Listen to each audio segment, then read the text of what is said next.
সবসময় আমরা ইমোশন বা আবেগকে নিয়ন্ত্রণ করে চলার কথা বলি, কিন্তু তুমি যদি তোমার আবেগ বা ইমোশনকে নিয়ন্ত্রণ করে না চলতে পারো, তাহলে যে কোনো সময় তুমি একটা ভুল সিদ্ধান্ত নিয়ে ফেলবে। সেটা তোমার কন্ট্রোলের বাইরে চলে যাবে।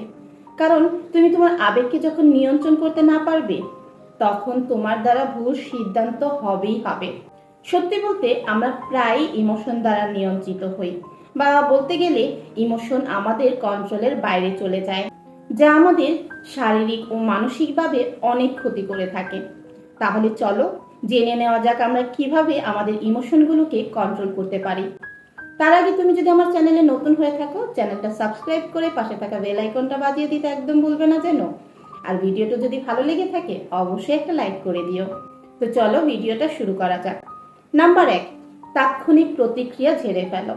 হ্যাঁ, আমরা অনেক সময় কোনো কিছু শোনার সাথে সাথে তাৎক্ষণিক একটা প্রতিক্রিয়া দেখিয়ে ফেলি। সেটা করা যাবে না। কোনো কথা, কোনো কিছু শোনার পর আমাদের সেটা নিয়ে একটু ভেবে চিনতে তারপর আমাদের প্রতিক্রিয়াটা দেখাতে হবে। সাপোজ কেউ তোমাকে ভালোবাসে বললো, তুমি তার প্রপোজ পেয়ে সাথে সাথে আই লাভ ইউ টু বলে দিলে। এটা একদমই করা যাবে না। কারণ তোমাকে ভেবে চিনতে এই সিদ্ধান্তটা নিতে হবে। কারণ সে তোমাকে ভালোবাসে, সেটা তার আবেগ নাকি তার মনের অনুভূতি, নাকি সে তোমাকে সত্যি সত্যি ভালোবাসে, সেটা আগে তোমাকে চিন্তা করতে হবে। সেটা তোমাকে ভাবতে হবে। নাকি সে তার আবেগের বশে তোমাকে বলছে সে তোমাকে ভালোবাসে। এই সব কিছু চিন্তা ভাবনা করে তারপর তোমার প্রতিক্রিয়া দেখাতে হবে। আমাদের লাইফের যে কোনো বিষয়ে কোনো কিছু শোনার সাথে সাথে বা কোনো কিছু পাওয়ার সাথে সাথে হুটহাট তাৎক্ষণিক প্রতিক্রিয়াগুলো নেওয়া থেকে বিরত থাকতে হবে। তাহলে তুমি তোমার আবেগকে কন্ট্রোল করতে পারবে।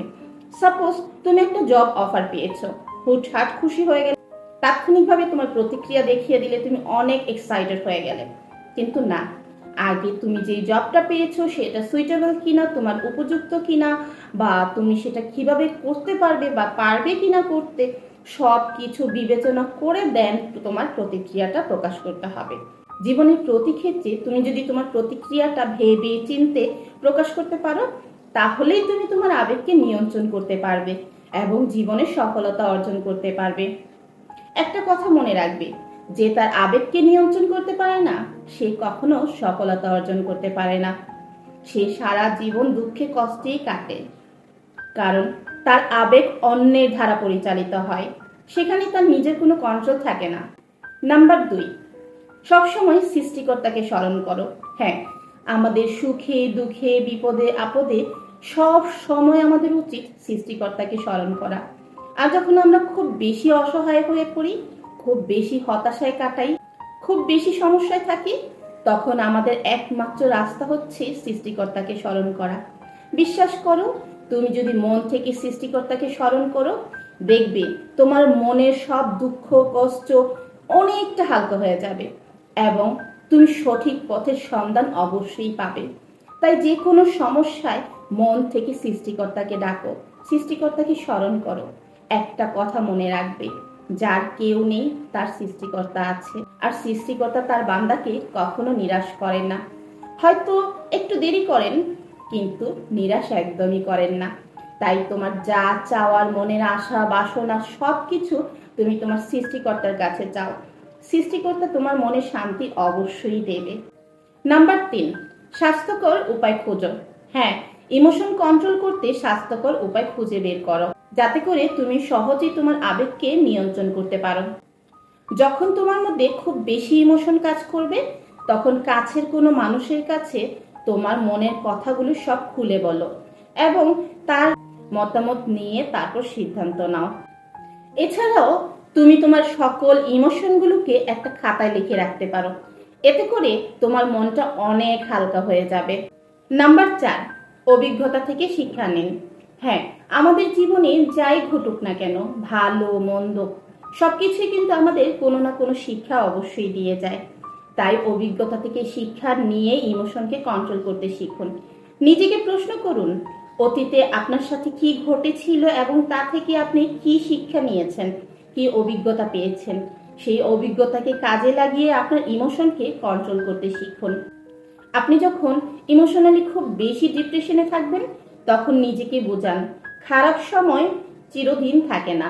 খারাপ সময় একদিন না একদিন ঠিকই চলে যাবে, খুব তাড়াতাড়ি চলে যাবে।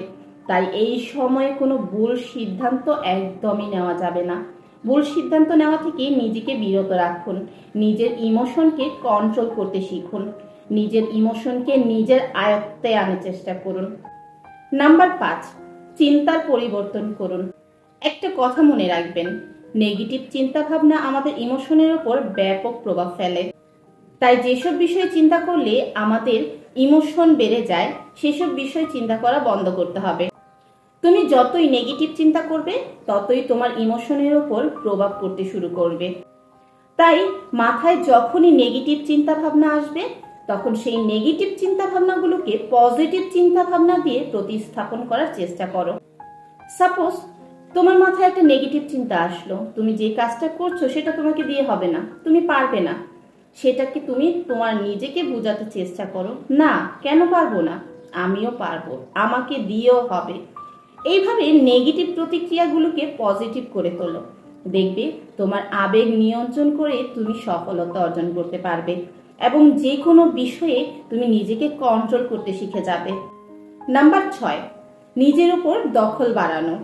নিজের আবেগ নিয়ন্ত্রণের অন্যতম প্রধান উপায় হচ্ছে নিজের উপর দখল থাকা। নিজের উপর দখল না থাকলে তোমার আবেগ অনিয়ন্ত্রিত হয়ে পড়বে। দেখা যায় আপনি যখন রেগে যাচ্ছেন, তখন অল্পতেই চিৎকার চেঁচামেচি শুরু করে দিয়েছেন। একটা কথা মনে রাখবেন, কোনো বিষয়ে প্রতিক্রিয়া দেখানোর আগে অবশ্যই সবসময় মনে রাখবে সেটা যেন সীমা লঙ্ঘন না করে। মনে রাখবে, পরিস্থিতি এখন যেমনই হোক না কেন, এক সময় কিন্তু সবকিছু ঠিক হয়ে যাবে। কিন্তু সেই সময়টাই যাতে তোমার আজকের পরিস্থিতির জন্য তোমাকে আফসোস করতে না হয়, সেদিকে অবশ্যই তোমাকে খেয়াল রাখতে হবে এবং আবেগকে নিয়ন্ত্রণ করে যে কোনো সিদ্ধান্ত নিতে হবে বা কথা বলতে হবে। একটা কথা মনে রাখবে, যেই দিন তুমি তোমার আবেগকে নিয়ন্ত্রণ করতে শিখে যাবে, সেই দিন তোমাকে হারানোর ক্ষমতা এই পৃথিবীতে কারো থাকবে না। নাম্বার 7, না বলতে শিখুন। আবেগকে নিয়ন্ত্রণ করার একটি অন্যতম প্রধান উপায় হচ্ছে না বলতে শিখুন। সবসময় অন্যের কথায় হ্যাঁতে হ্যাঁ মিলাবেন না, তাহলে দেখবেন আপনার গুরুত্ব কমে যাবে, আপনি মূল্যহীন হয়ে যাবেন, তার কাছে সস্তা হয়ে যাবেন। তাই নিজের গুরুত্ব বজায় রাখতে এবং নিজের আবেগকে কন্ট্রোল করতে না বলতে শিখুন। না বলাটা খুবই জরুরি, কারণ সব কথাতে হ্যাঁ বলতে হয় না, এতে করে নিজের আত্মসম্মান নষ্ট হয়। আপনি যদি আপনার লাইফে এই 7টা টেকনিক অ্যাপ্লাই করতে পারেন, তাহলে অবশ্যই আপনার আবেগ আপনি নিয়ন্ত্রণে আনতে পারবেন। আর আবেগকে যে কন্ট্রোল করতে পারে, সেই তার লক্ষ্যে পৌঁছাতে পারে। তাই আবেগকে নিয়ন্ত্রণ করতে শিখুন, নিজেকে ভালোবাসুন। আর সবচেয়ে বড় কথা, নিজেকে ভালোবাসুন। যে নিজেকে ভালোবাসে তাকে সবাই ভালোবাসে, যে নিজেকে গুরুত্ব দেয় তাকে সবাই গুরুত্ব দেয়। তাই সবার আগে নিজেকে প্রায়োরিটি দিন, নিজেকে গুরুত্ব দিন, নিজেকে ভালোবাসুন। ভিডিওটা তোমাদের কেমন লাগলো অবশ্যই কমেন্ট সেকশনে জানাতে ভুলবে না যেন। আর যদি ভিডিওটা ভালো লেগে থাকে, একটা লাইক অবশ্যই দিয়ে দিও। আর তুমি যদি আমার চ্যানেলে নতুন হয়ে থাকো, চ্যানেলটা সাবস্ক্রাইব করে পাশে থাকা বেল আইকনটা বাজিয়ে দিতে একদমই ভুলবে না যেন। ভিডিওটা দেখার জন্য অসংখ্য ধন্যবাদ।